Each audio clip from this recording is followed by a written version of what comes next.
So we might wonder how we could get upstream and identify those sources. And there's one way to clear it, that you can identify them, and there's another way where you can clear them even without identifying them. If you can get somebody who can do muscle testing from applied kinesiology, where you test a person's arm, and it becomes strong if you know a statement to be true, it becomes weak if you know it to be false. That can be used to see, okay, there are traumas in the first year of life that are greatly affecting my depression today. You test it, the arm becomes strong. If it's not true, the arm becomes weak.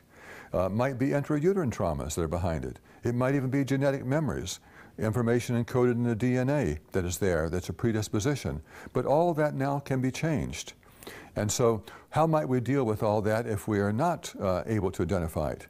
If we are really depressed, we can probably assume that there were experiences where we felt pain or deprivation or abuse or neglect or abandonment or some criticism, a lot of judgments, rejection. If we didn't have any of that, chances are we would not be depressed.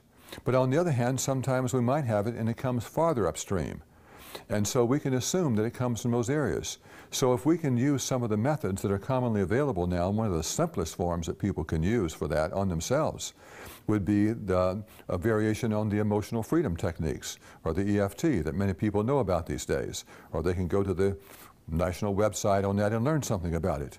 But it just simply consists, in talking about Eastern medicine, it consists of tapping or touching on some acupressure points with the whole focus on releasing what the cause is, what the traumas might be at age 1, the sense of abandonment or neglect, or the being curbed and you're thwarted at age 2, or whatever it might be. Now, even if we don't remember it, since it's just encoding some information is all it is. And just like you have information on your computer, if you have a program that you don't want anymore, it's outmoded, you press the delete button. We can do the equivalent now, which is the good news.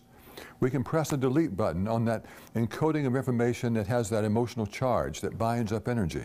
And as we do that, we free up the energy and a person can begin to clear the traumas and change those beliefs that grew out of the traumas, because we know what we think also is a major factor in our depression.